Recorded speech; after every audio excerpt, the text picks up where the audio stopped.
What's going on, world? It's your boy Kuya P, NRW, Nerds Rule the World, and my pal Heather. You see on the screen. You see her on the screen. Another week of entertainment picks. What are we in, Heather? We're in the final week of April.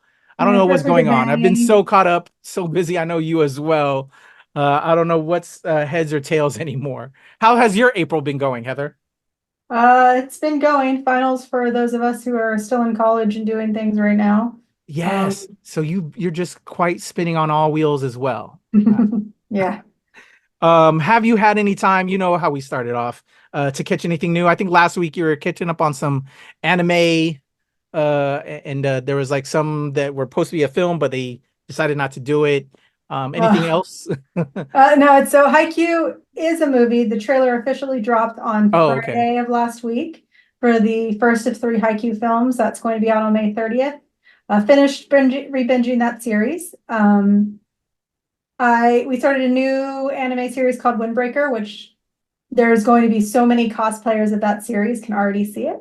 The jacket, the Windbreaker jacket? No, that's not what it's about. No. I used to rock a Windbreaker. Oh no, but no.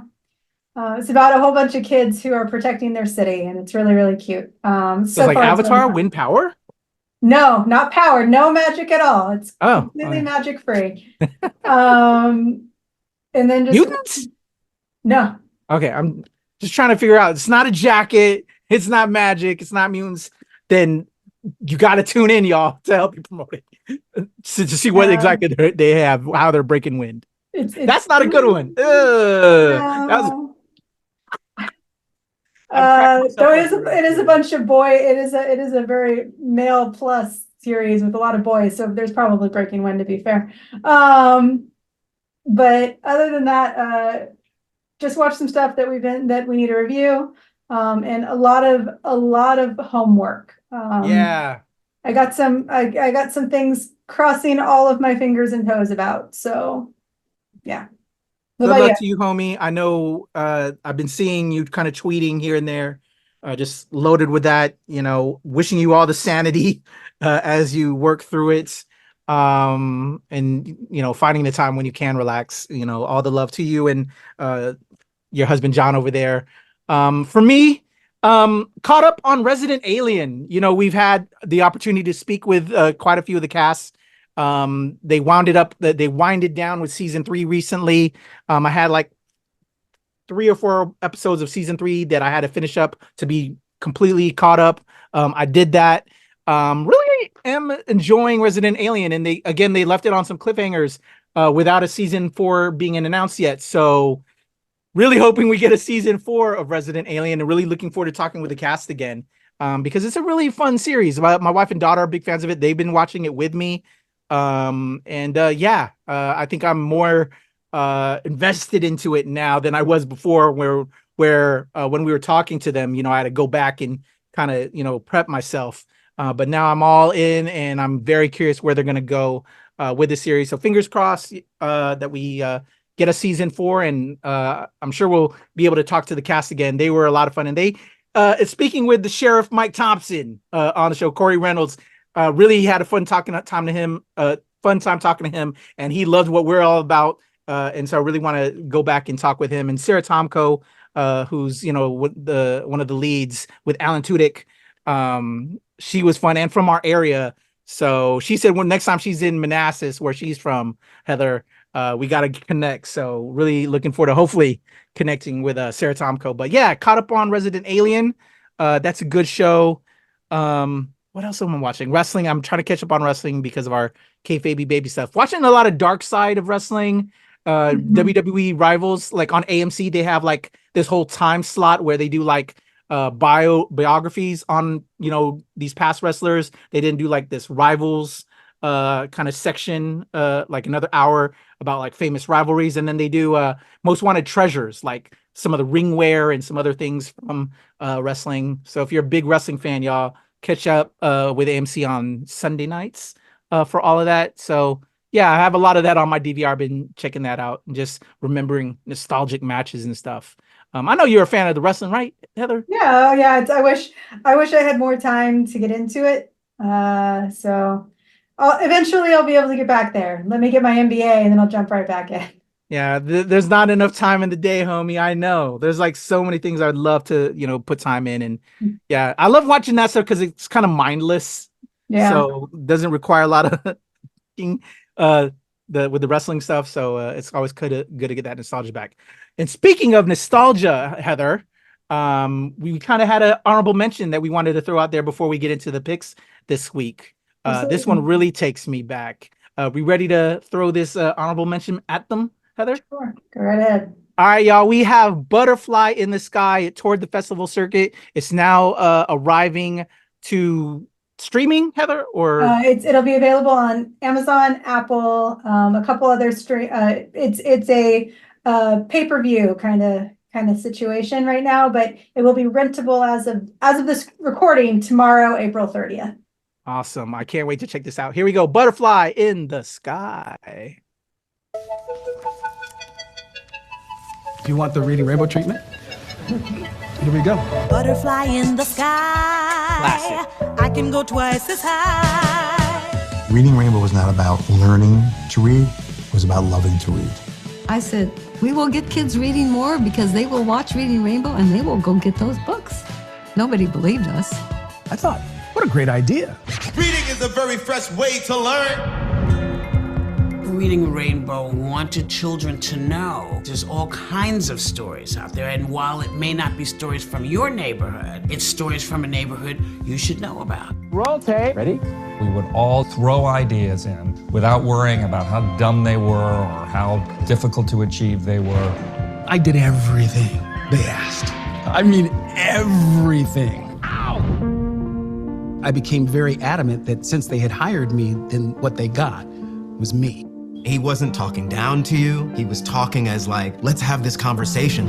It hurts when someone you love dies. He was on TV as himself, and that's power. Hi, everybody. This is a book for you. It was saying, your stories matter. Your voice matters, which means that I get to watch the show and say, maybe I have a voice. Maybe I have an opinion. Maybe I have a story. Love it. You don't have to take... Oh, sorry. You don't have to take his word for it. Sorry, guys. I cut it too soon. Heather, I love that. Remember that series fondly as a kid. I always wanted to be one of those kids to like promote a book that I was reading. How about you? I was never that ambitious, but I was one of those. I basically thank LeVar Burton for my entire childhood. Like, I'm a Trekette, I'm the child of a Trekkie. And so not only was he like part of my sci-fi growing upness, he was part of my book growing upness. LeVar Burton has been a advocate for children and education, no matter the place, no matter the ability, no matter the financial state, since 1983. And the fact that he is not an official national treasure is devastating, because he deserves so much more than what he has, or than what he's been given. And I'm really excited for this. And I know I'm going to probably be a mess when I watch this. I will be a huge blubbering mess. Same. I would say he is to the people that do care. He is a legend to us. Because he's a legend to me, I'm sure, and he's a legend to you. So with the people that do care about him, he is a legend. I have to ask you though, with that being said, like I grew up in the times. I'm a little bit older than you.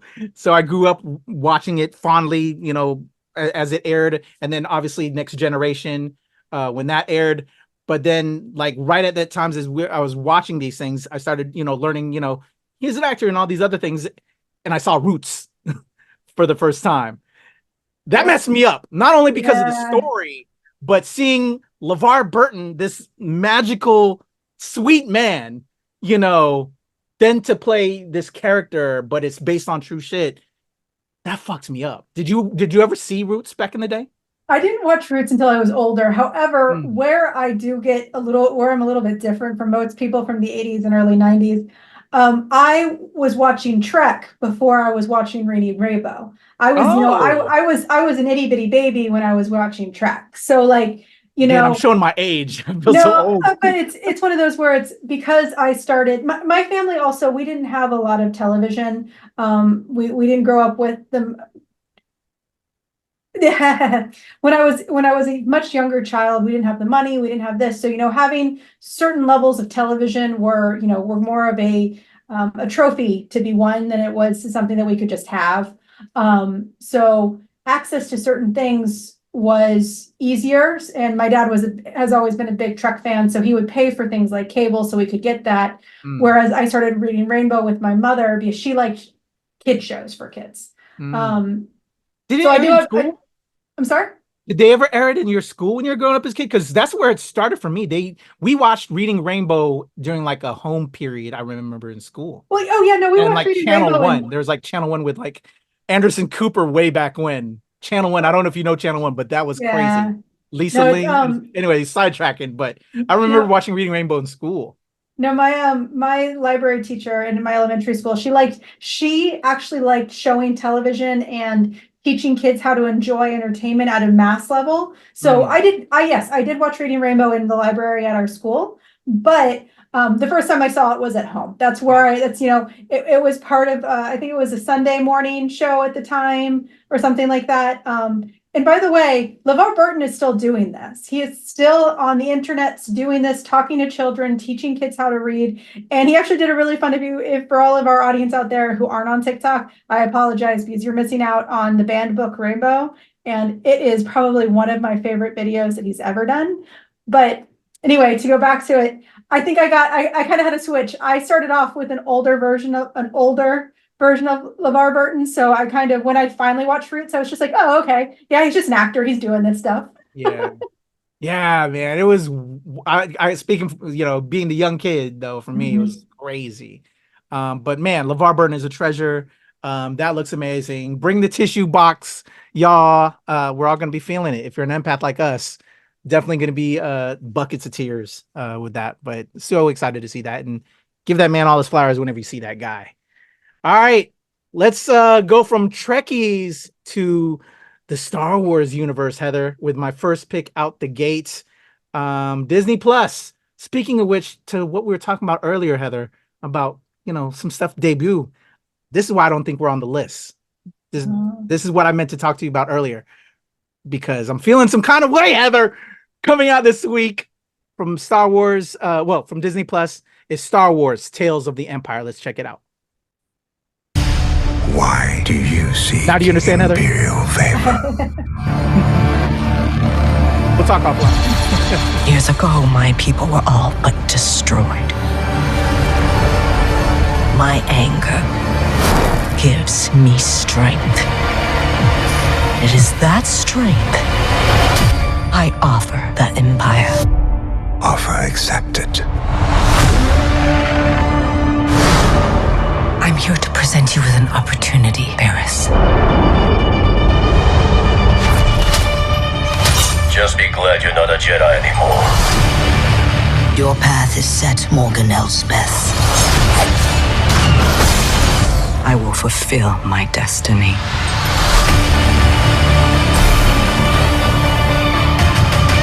Mercy only breeds defeat. But I will help you overcome this weakness. Attack!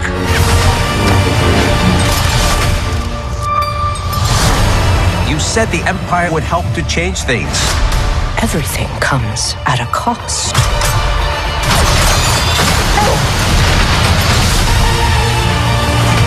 My world has been burning since I was a child. You cannot stop what has begun. Now you must face one final test. To join us.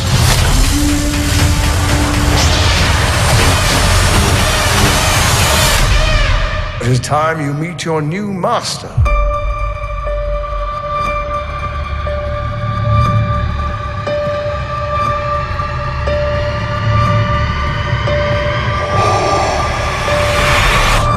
Long live the Empire!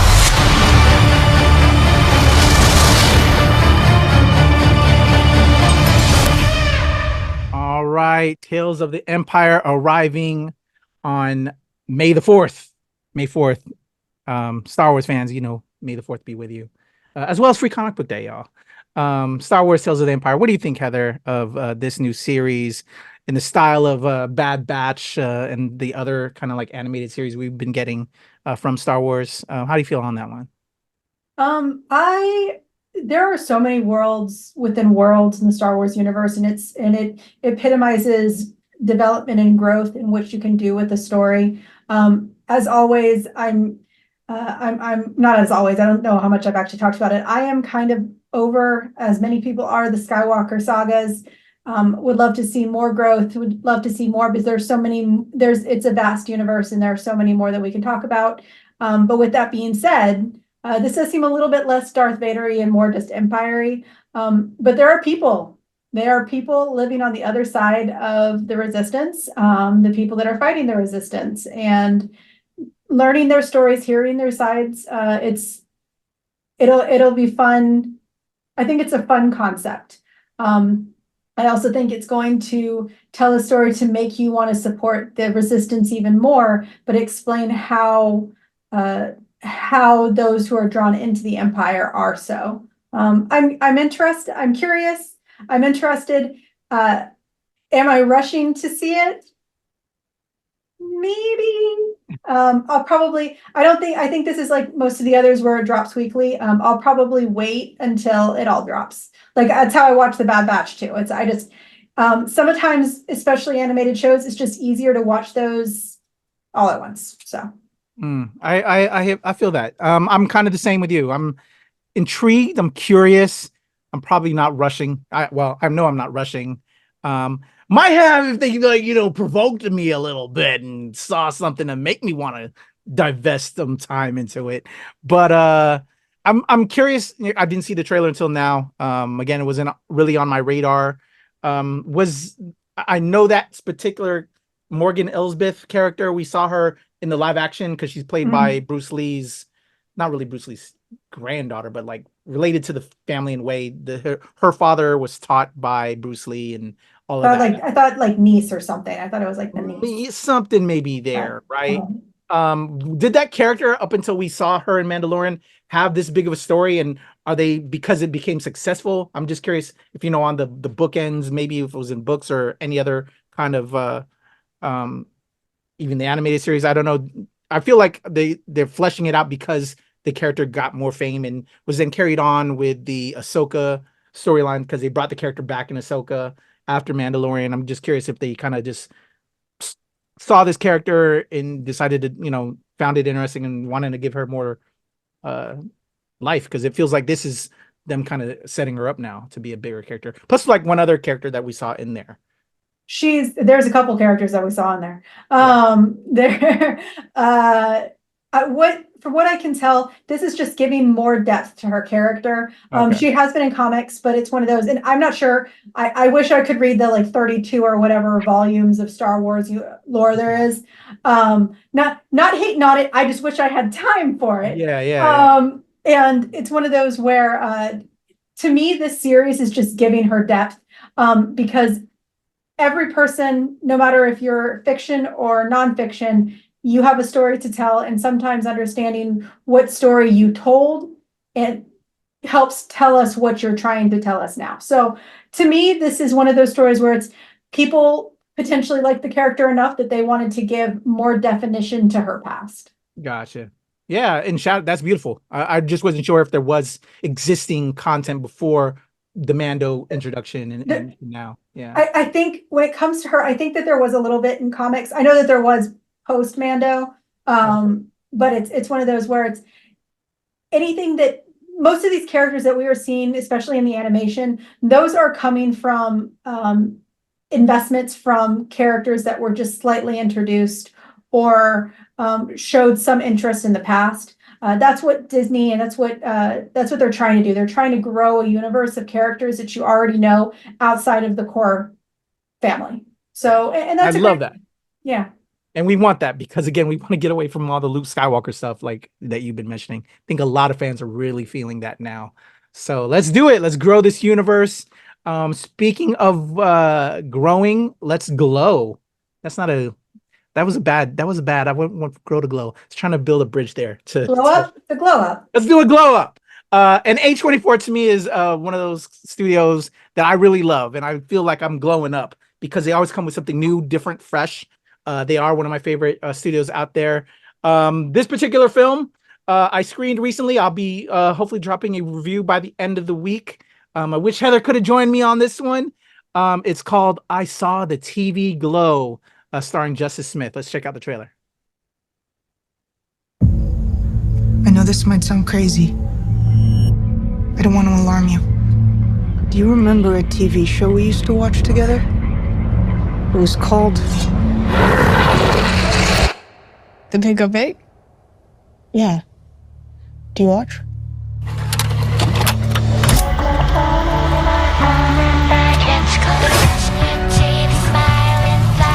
Each episode, they help each other fight a new monster from across the county. But it's way too scary for most kids. We're gonna defeat him this time. We're gonna need to harness the full potential of our shared powers. Sometimes the Pink Opaque feels more real than real life. Maddie, it was a TV show. Are you sure that's all it was?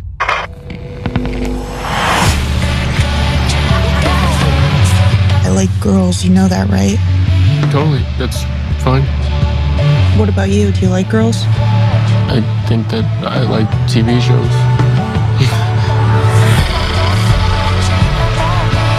It's our destiny. How can I have a destiny? Something's wrong. This isn't how life is supposed to feel. Tell me you know it's true. Maddie, it's just the suburbs.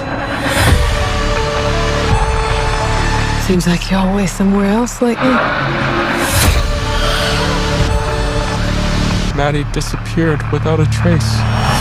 All they found was her TV set burning in the backyard. I told myself I made the right choice.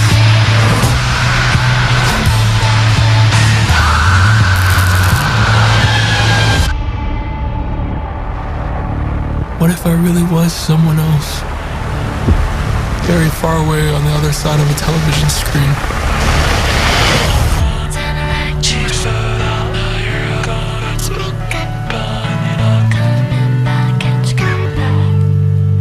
All right, I Saw the TV Glow in limited release this week. I think it's getting a wider release in like the next 2 weeks, but it is arriving to this DC area, which, hey y'all, we Heather and I live in the DC area, also LA, New York. So some of the major cities are getting it in limited release, and then it's going to expand even more nationwide.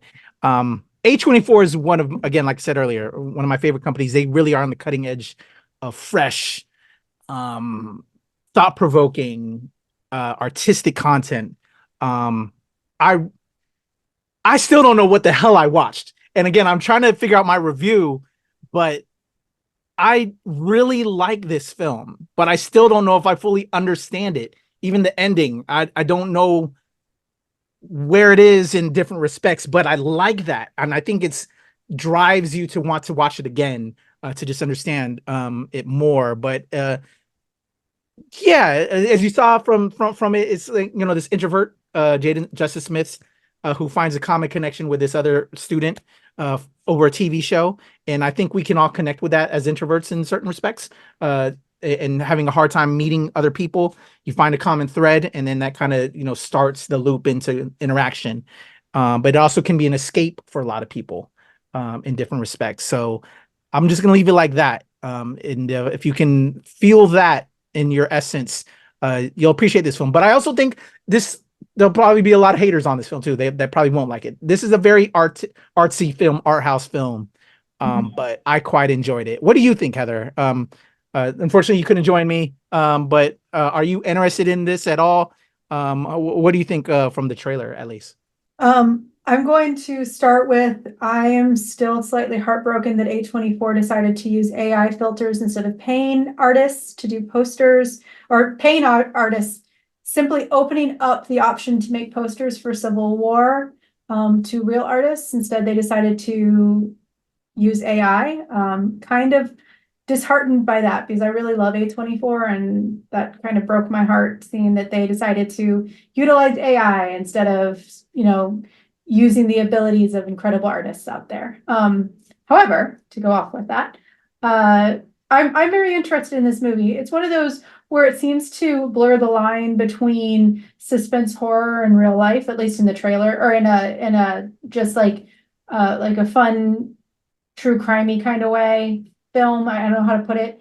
And that's always a lot of fun to me. Like it's drama, but there's also elements of other film genres in it. Does it look really weird? The extended trailer makes it look a lot more artsy, though. I agree. And I'm curious, but at the same time, I'm not drawn to it for some reason. I'm upset with A24, but it's not that. It's for some reason this movie, it's like it's not catching me. But at the same time, that might be what the trailer wants. It wants the movie to tell the story, not the trailer. So to be fair, I want to see it. I do, but the trailer doesn't scream at me like I would hope that it would. So I agree. It is a very different film. It isn't it's a very niche film. I want to though go back with you on AI and A24 because I think everybody should know we are very pro artists around here, and that is unfortunate because I think A24 is very pro artists in many respects, although they made bad choices in regards to the cover campaigns or the poster campaigns for Civil War, which also was a great film, again, and creatively and artistically in what they're trying to do. But, you know, they made bad choice there. But I think artistry is very present in this. And again, it's very niche. It's going to be very divisive. This isn't a film for everybody. But I think the themes of it are very universal to a lot of folks. As nerds, because of what brings them together. They're nerd out over this like fake show called The Pink Opaque. And then it kind of goes from there. And there's like a lot of filmmaking stuff that's very artistic, that are creative in there. But I think it's a very well done film, but very niche. It's like you said, you probably don't want to give away a lot, and I would agree, because of what it is. It's something that you kind of hear from other people when they enjoy it. Hey, I would recommend it. Go check it out. I would recommend it to you, Heather, as kind of an introvert in different ways and artistic in its sensibilities. I would recommend it to you. So yeah, but I will admittedly say it's not a film for everybody. But I recommend it. It really caught me as a creative, as that nerd, as outgoing as I can be. A lot of people are like, Patrick, you're really outgoing, but I am very introverted in different ways as well. I felt this film. It spoke to me. That was the words I said to some of the PR folk when I came out. Like, it really spoke to me. I could relate with Justice Smith's character in this. So I saw the TV glow, y'all. Hopefully I'll have a review out when I figure out my words. Again, I still am digesting it. I don't even understand the ending because there's so many different nuances to this film that I think it's also trying to make you even formulate your own ideas of what the ending could be in a lot of ways, which is why I think it's so good. So with that being said, speaking on the subject of film, my top pick this week, I'll have seen it and hopefully have a review by the end of the week. And I wish Heather would join me, but again, they make these damn screenings so far away in different respects, but I'll be there. So we're going to be talking about, I'll be talking about The Fall Guy very soon, and hopefully once Heather sees it, if I don't do my review prior to, we'll have our full review. But let's check out the trailer for The Fall Guy. That's me, Colt Sievers, and this is my hero's journey.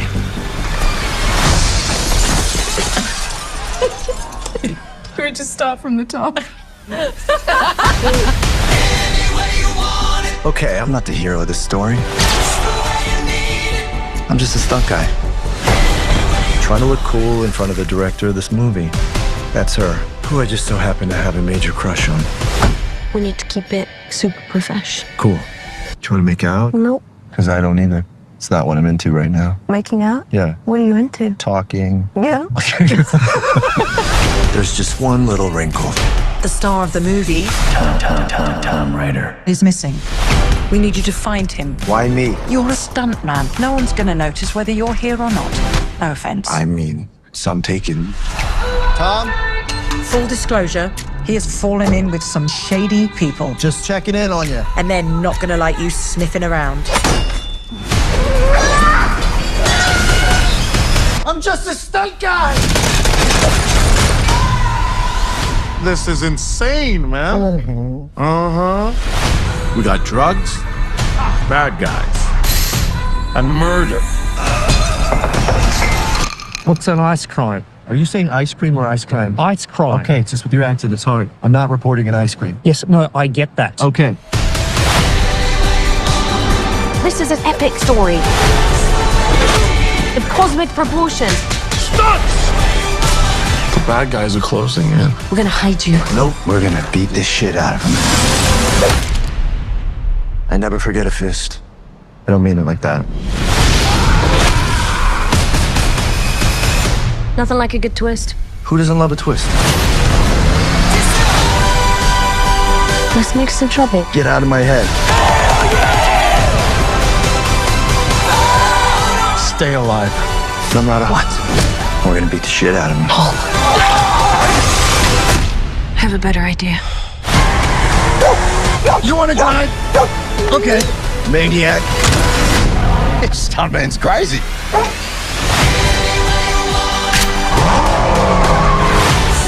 We're gonna surround him. And we beat the shit out of him. Shit. One last stunt. Going down in a blaze of glory.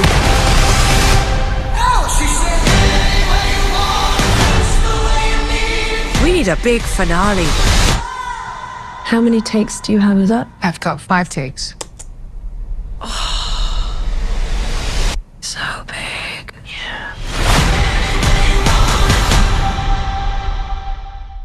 All right, Heather, the Fall Guy. Kind of wish I didn't see that trailer, giving me way too much. I did not really know much about the film because I think we just did like the smaller trailer, the previous trailer. We did the teaser trailer, yeah. Yeah, and now now I'm kind of curious now a little bit more. I'm kind of was like on it. Now I'm like, okay, I'm curious, but then I feel though they maybe spoiled way too much for me now. Yeah, there's a lot. How do you feel about the Fall Guy? I won't deny I'm kind of like you. Honestly, I was kind of iffy about it at the forefront because the original teaser trailer made it seem like it was like a Free Guy ripoff with Jake Gyllenhaal instead, who's basically almost Gyllenhaal stands. Don't come at me for this, but it would have solidified the concept that he is a poor man's Ryan Reynolds, Ryan Reynolds, we wouldn't have wanted that. Like that actually kind of gave me like a really iffy taste. I was like, I don't want to see that. I actually like Jake Gyllenhaal. I think he can do a lot more, and putting him in that position actually kind of gave me a bad taste in my mouth. What I liked from this trailer was the fact that definitely solidly gave us a different film view altogether. It's not that at all. It's a movie of its own, and I'm happy to see that. At the same time, I am pretty sure we just watched half the movie. I'm like 95% sure. Yeah. So, I'm still curious. It looks cool. I like the actors involved. But I'm just okay. Yeah. Don't know what else to say, but we'll have a full review on the Fall Guy. I'm sure it's gonna get its numbers. It's the biggest release this week. Looking at everything else. It's the film everybody's going to be heading to theater to see. And because of it being so action-packed and stunts and all that, it's the type of film you want to see in movie theaters on the biggest screen with all the audio. So it's a theater-worthy film. So y'all are going to get your money, y'all. Fall Guy. But as us reviewers, if you say critics, those are the thoughts. We were being honest. We're being real. What can we say? So... review to come, but those are the picks this week. Butterfly in the Sky, Tales of the Empire, I Saw the TV Glow, and the Fall Guy. I'm just gonna say I'm probably here, Heather. I would say you're like 3/4. None of them were bad options. Yeah. They were just, for one thing, just to say this, it is Free Comic Book Day this weekend, and the fact that we don't have a big Marvel movie out, it seem a little weird. We do usually get the shows for Star Wars, but the fact that we don't also have a pairing MCU film is kind of crazy to me. But the thing is I'm really excited about Butterfly, but that was also my suggestion. So sorry, guys, gonna be unbiased there. But when it comes down to it, none of these things look bad. None of them. they're just, it's almost like, so we're hitting that point right before the true summer blockbusters hit, that we're just kind of in that lull where we just kind of got to enjoy what we have and have fun with it. And then before we know it, we're going to be so inundated with huge blockbusters that we're not going to know what to do with it. So yeah. All right, y'all. Those are the picks. Again, Butterfly in the Sky, Tales of the Empire, I Saw the TV Glow, and The Fall Guy. I'll also be talking about I Saw the TV Glow and The Fall Guy on WTOP this week. Those are my top 2 picks out of the 4. So yeah, check us out. Tune in. Kuya P, Heather Hertz. If you want to talk all things and maybe things that we didn't talk about this week, hit us up in the comments. Until then, y'all, that's been another show. You ready to go, Heather? Sure. Let's go. We out, y'all. Peace.